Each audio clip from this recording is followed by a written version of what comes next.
Yo, so what's good, true believers and evil doers? This is your man Jay. I'm back with another episode of Evolutionary Comics, and this week we're doing a double up style for what's in my bag. So last week I missed doing my episode. I got kind of busy, was doing a lot of edits, so it kind of threw me off track. But today I'm going to give you a double dose so you can see what I picked up last week, July 21st, and this week, July 28th. So without further ado, it's your man, let's get it.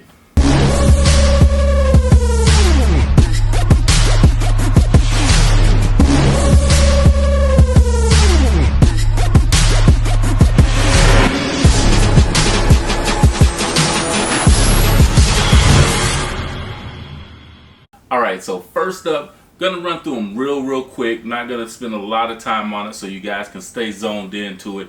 And hopefully you'll be able to watch the next video as well. I don't know if you guys have checked out the new Space Jam movie with my man LeBron. People that know me know that I am a huge LeBron fan. It's one of those things. My name is James. You see me and Jay, but everybody knows my name is James. So I'm a fan of all things James. Edward James Olmos, James Evans, Captain James T. Kirk, and the list goes on and on. So I'm a fan of everything James. So anyway, I hope you guys checked out that movie. I do believe that it far exceeded the first one. The first one was good for the time period, but when it's time to step up for a sequel, I think it did its job. So all hail King James. Anyway, we're going into the first book, and this is from Dark Horse Comics. This is Black Hammer Reborn #2. And I think Lucy was the original Black Hammer hero, and basically she's trying to keep her daughter from going down the same path. I picked this up because her daughter was on the cover, and she's a sister, so that attracted my attention. I haven't actually dove into it yet, but I am going to read this issue, the first issue and #2, so I can include them in my 2 in review segment. So stay tuned for that as well.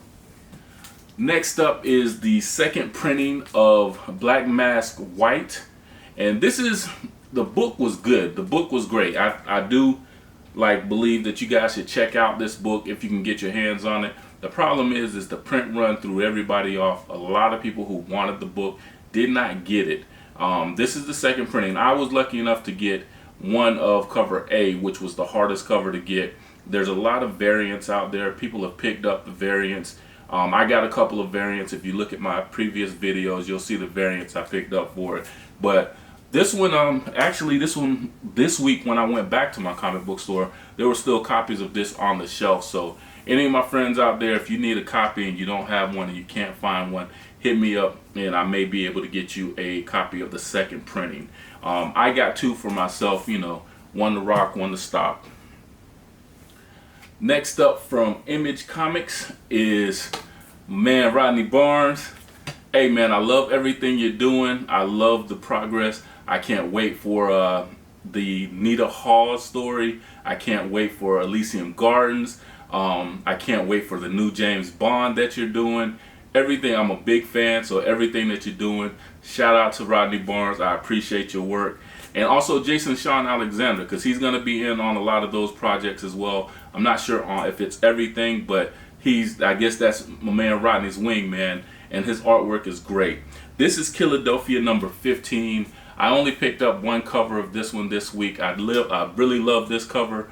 I didn't really dig the other cover as much, but I'm stocking up because I do see that there are some really dope covers that are going to be coming out in the future. Got to conserve the pocket, But check this one out. This is probably my favorite series. Well, I can't say that because I'll say that for every series. But this is in the top 5 of my favorite series that's out. This is one of the books that as soon as it comes out, I always read this one. This one, Bitter Root. And there's a couple other ones that as soon as I get them in my hands, I got to read it immediately to find out what happens. Next up from Image Comics is Shadecraft #5. It's by John Henderson and Lee Garbey. And this one is pretty dope. I believe this is the end of the arc. And Zadie and her mom, they finally break into this governmental facility and try to get their brother's son back. And this has been a good series. I really dig it. I do believe this one has been picked up as an option. I seen it on the Key Collector app. If you don't have the Key Collector app, I don't have any connection to him. I found out about it from Comic Tom, his channel, Comic Tom 101, his vlog. You know, he always pubs it. I think they have a connection. They do have a little code where you can put in the code and get 2 weeks free.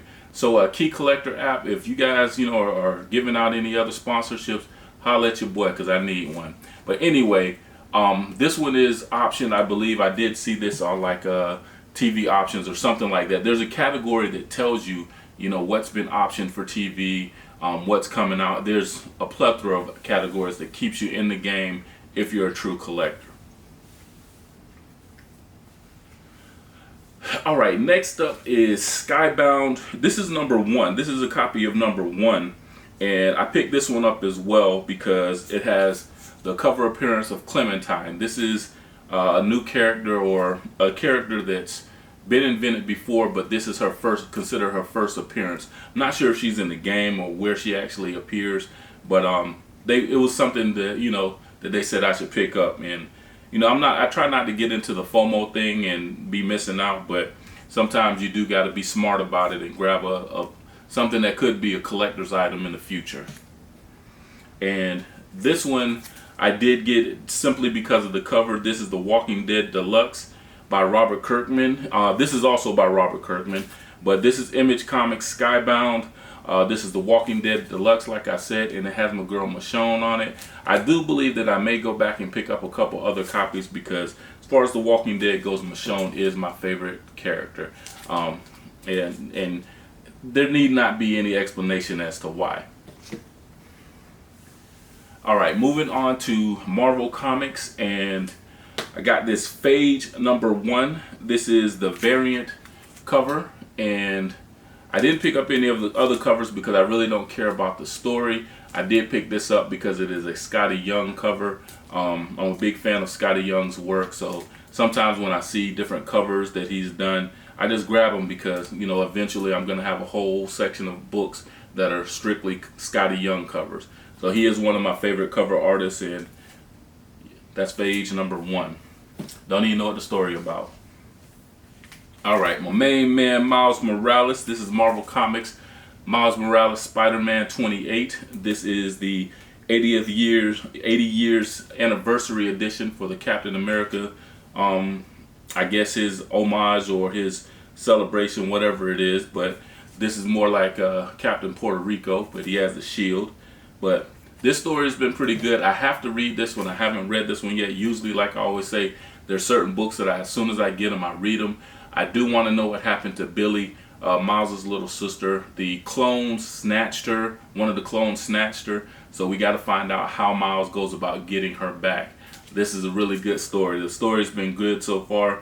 And I do believe it's coming to an end, at the end of the clone saga. So we definitely got to find out what happens to Billy and see how Miles handles that. Alright, so next up is, let's see, I got a stack of these, yo. Alright, last from Marvel is a character that, if you can see it already, I'm going to say it's Moon Knight number 1. But this is a character that, right along with Black Panther, this was one of my favorite characters when I was a kid. And it wasn't really about Mark Spector and his issues or what was actually going on. I just thought the character looked cool as hell. I had a little 12-inch Black Panther character that I got, and then I had another 12-inch Moon Knight character. I used to make them fight and all kind of little, you know, stuff little kids do. But anyway, this is a new run, and this run is by, I believe it's Chip McKay. Give me a second here, and I'm gonna crack this thing open and be a little bit more precise. Yeah, I'm sorry, not Chip McKay. I'm thinking of Chip Zdarsky. But this is the Jed McKay, Alessandro Cappuccio. The color artist is Rachel Rosenberg, and VC's Corey Pettit is the letterer. But anyway, this is a dope issue. I read this one as soon as I got it. It's everything that I expected it to be. Moon Knight, going by also the name of Mr. Knight, is still dealing with his mental issues. He's talking to a therapist, trying to work through it. But at the same time, he has this mission that he's running, and he's making sure that, just like what Daredevil had Hell's Kitchen, where he's the protector of Hell's Kitchen, Moon Knight has the same kind of deal going on. So he's dealing with some evil doers that's coming through his way that he's trying to handle. But one of the key things, and one of the things that made me make sure that I go back and get as many covers as possible, and I'm probably going to go back and get extras, because there is a first appearance in this book. And what is my man's name? I can't remember his name. So anyway, let's see, where does he first pop up? Anyway, as I'm looking for it, so the brother is Dr. Bader. That's his name, Dr. Bader. So Dr. Bader is working in this area as well. He's trying to help people, and he is also a disciple of Khonshu. So Moon Knight and him end up talking to each other. He's also a fist of Khonshu. So he's a little bit pissed. Dr. Bader's pissed because, not pissed, but he's disappointed that Moon Knight is not sticking up to his role as one of the Fist of Khonshu. So they have a little dialogue going back and forth, and there's a little bit of a power dynamic being spoken about who's next to the Fist, who's next to Khonshu, and Moon Knight, naturally he thinks he is. He thinks he is the one and only Fist of Khonshu, and he's about to find out that this other dude is possibly in that same role or some capacity of it. Dude looks like he ain't playing with Moon Knight. So, all right, but that's the first appearance page. Let you guys check that out, because it is a week later, so it's not like it's a spoiler or anything. And this is my man, talking to Khonshu, doing his little prayer ceremony or whatever it may be.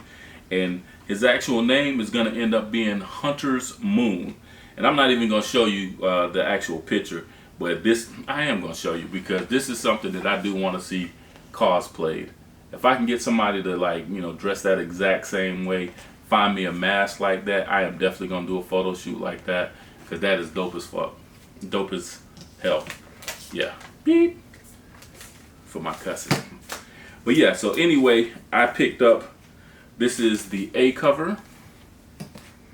And I don't know ABC or whatever covers, but I'm going to just run through these covers real quick. This is a cover that I had to go back for, because they didn't have any at the time. As soon as they opened, they ran out of these covers. There was only a couple within the stack. I do believe that somebody had this one reserved, and they ended up either not picking it up or they ended up putting it back. So happy to get this cover. This is one of the doper covers that was on the little variant table. This is the 1 in 25 HOTS variant. I remember that one. That was a little bit extra. This is my man Scotty Young's cover. That's extra dope. Had to grab that one. And this is the 80 years Captain America anniversary cover. And this is some other variant edition that's dope as hell too. So yeah, those are all my Moon Knight covers. Like I said, I'm looking very forward to future Moon Knight issues. The story seems like it's kicking off to a great start. Definitely want to see what happens with my man Hunter's Moon, Dr. Bader, and see how he gets down and how they. I can't wait for that first fight. That first fight between him and Moon Knight is going to be telling. So stay tuned for that. Pick that up if you can. Alright, down to my last couple of issues here, and first I'm going to show you guys, this is Proctor Valley, and this is from Boom Studios, and this is the unlockable variant. So this story's been pretty good. I do believe it's coming down to the end of it, and the girls are still trying to get to the little Janis Joplin concert. They're trying to clear their name, and they're trying to navigate and figure out what the hell's going on with Proctor Road. It's been a crazy story, a supernatural story. So this is something, if you want to jump into something new, it's only on issue 5. You have time to go back and get issue 1 and collect the whole series, or you can wait for the trade paperback, whichever you choose. But the covers have been pretty dope, so I really dig this cover. I like the green on it, like the crazy looking lady, so I picked that up as well. It was part of my pull list, so I grabbed that one, of course. Finally, one that I do believe everybody has been waiting for, as far as blurs go, we've all been waiting for this one. And this is by Boom Studios, Dark Blood #1. And this is a story about a young brother who basically he's back in the 50s and he wakes up and he has these superpowers. They say he wakes up, but I know that there's more of a storyline that goes along with it. But I read this one already, and this issue is dope. It's by Latoya Morgan and Walt Barna. Before I talk about Miss Morgan, Walt Barna is somebody who I had never heard of before, didn't know anything about him, but he is a young brother who has some amazing artwork. He's worked on several different projects. I do believe he has an independent project out as well. I forget the name of it right off the top, but his artwork is great, and this issue does not disappoint. It is awesome. It leads you in. It gives you just a little bit. It's like a little nibble on the hook, so you know something major is going to come in at the end. It does show, you know, his superpowers, his supernatural powers, but it doesn't show everything. So it's like a little taste of it. The story by Latoya Morgan, she is someone who is already in the industry. She's not a new author, so to speak. I don't believe she's written comic books before, but she's written for a lot of TV shows. I believe she's done stuff for Shameless and a couple of other shows, but she's like spread across some networks. So that's why this one is a big spec book. So if you're looking for something that in the future it may be worth something because there's a movie in the play or there's a TV show in the play, this is definitely going to be it. This is a great story. The author has connections, so it's going to be a little boost. She's a sister. She's beautiful. Walt Barna, his artwork is super dynamic. Love his artwork. He does have a possibility of being one of my favorite artists in my list. You know, I say everybody's my favorite. When I like something, I'm like, oh, that's my favorite. That's my favorite. But anyway, y'all get what I'm saying. It's going to be really dope. With this, I picked up first the regular cover, and then I got a variant cover, and this is the 1 in 10 Delandro variant. It's the same thing. It's just in black and white. And thought twice to myself, I'm like, my wife always tells me, why you get just one if you know it's going to be something that's of value later? Be smart about it. Don't just have it in your collection and say, oh, I got this one and it's worth this amount of money and, you know, it's just on my shelf. Get other ones so you can barter for something else you want. So listen to your wife. If those people out there that's married, listen to your wife. Your wife is always a little bit smarter than you. So just take my word for it. Your wife is always, and if she's not smarter than you, then you're still a dummy because she is smarter than you. Anyway, so I got me some extra copies of Dark Blood. I got 3 and I got the variant. So I'm happy about that. I do believe that, so yeah, one of these is going to go off to CGC and get graded. I do believe that that grading is a process that it's almost like having it in a trophy case. It does hold the value, but I particularly want to do it because when I do get my little comic book room instead of my comic book corner, as you see, when I get my full comic book room in like little museum in my house, I do want to have a section that's nothing but graded comics that are by black writers, black artists, and you know, with black characters in it, because I think that's just dope. Not sliding any other background or anything, but you know, I'm black, so it is what it is. But yeah, that is the end of what I picked up last week. I hope you guys enjoyed that. I'm also going to do a quick unboxing video as well, so I'm going to probably put 3 of these videos out all at the same time, just so you'll have a little bit of content to make up for last week and to see stuff that I picked up in the past 2 weeks. This past 2 weeks has been great for comics, but every week is great for comics because you always got new comic book Wednesday. So find out where your local comic book shop is. Go out, holler at them. If you're in the Clearwater, St. Pete, Tampa area, in the just the general Tampa Bay area, the best comic book out there is Emerald City. Go in, tell them your man Jay sent you. Holler at my man Frank, Adam, AJ, Andrew, Miss Monica, Neil, any of them. So they gonna hook you up. I'm telling you, they keep me in the game, and I know it's a business proposition, it's a business transaction and everything, but I know that I would not be where I am with my comic book collection if it wasn't for my people at Emerald City Comics. I appreciate them, I love them, and If you ever see me in the streets, 9 times out of 10 it's in Emerald City Comics. So continue to evolve, continue to keep checking me out. Like this video, give me some comments, talk to me, tell me what you think of it. Subscribe to my channel. You know, I need my subscribers up, because as soon as my subscribers goes up to a certain point, then I'm going to start doing giveaways, because, you know, I'm not rich, so I have to, you know, kind of gauge myself whenever I'm trying to do giveaways. I do give out comic books to little kids when I'm walking the streets, if I have some, you know, on me at the time, because I want them to read and get into comics too, because it's a really dope world. But anyway, like, comment, subscribe, do all that, hit that notification bell, and most importantly, continue to evolve, because it's your man Jay, and this is Evolutionary Comics. Holla at your boy.